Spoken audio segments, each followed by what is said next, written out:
Welcome to my channel. গাছ প্রেমীদের জন্য সুখবর, একটা ভালো নার্সারির খোঁজ দিতে চলেছি। পূর্ব মেদিনীপুর জেলায় অবস্থিত। পাঁশকুড়া রেল স্টেশন থেকে নেমে টোটোতে প্রায় 15 থেকে 20 মিনিট লাগবে। তিলান্দাপুর গ্রামে অবস্থিত এই বিখ্যাত নার্সারিটি। এই নার্সারি কিন্তু খুবই ফেমাস। এর নাম অরূপম নিরূপম নার্সারি। এখানে অনেক ইনডোর প্ল্যান্ট, আউটডোর প্ল্যান্ট, ফুলের চারা, ফলের চারা খুব কম দামে পাওয়া যায়। মাত্র 20 টাকা দিয়ে আমি এখান থেকে রাবার প্ল্যান্ট কিনে এনেছি।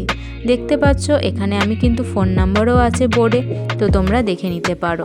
তোমরা যদি চাও আমি তোমাদেরকে কমেন্টে পিনও করে দেব। তো দেখেছো এখানে কত রকমের ঠিক গাছ আছে।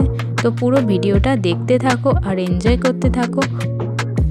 ভিডিওটা স্কিপ না করেই দেখো তোমাদের পছন্দের গাছগুলো এখানে আছে কিনা, তারপরে যেও। এই যে এখানে গাছগুলো আছে লাল ফুল, এই গাছটার দাম তো হবে 300 টাকা। আমার একটু বেশি মনে হলো তাই এটা কিনলাম না। আর না হলে সব কিছু গাছের দাম আমার খুব কম লেগেছে।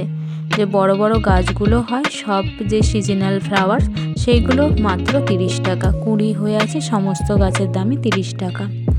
আর এখানে দেখতে পাচ্ছ বিভিন্ন ধরনের ইনডোর প্ল্যান্ট পেয়ে যাবে। যারা বাড়ি সাজাতে ভালোবাসো তো এখানে অবশ্যই একবার ভিজিট করতে পারো।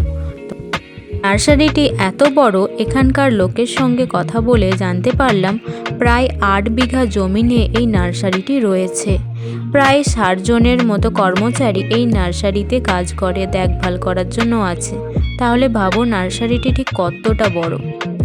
আর এখানে সমস্ত ধরনের কিন্তু গাছই আমি দেখতে পেয়েছি।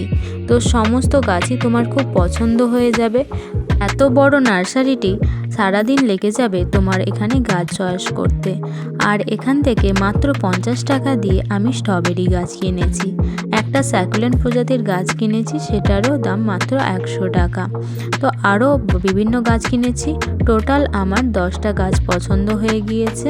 তো তারপর আমি বাড়ি চলে এলাম এই সমস্ত গাছ নিয়ে। তো আরও অনেক ছবি তুলে নিয়ে এসেছি। এবার টোটোতে করে বাড়ি যাওয়ার পালা। আমার ভিডিওটা কেমন লাগলো অবশ্যই কমেন্টে জানিও। Thank you.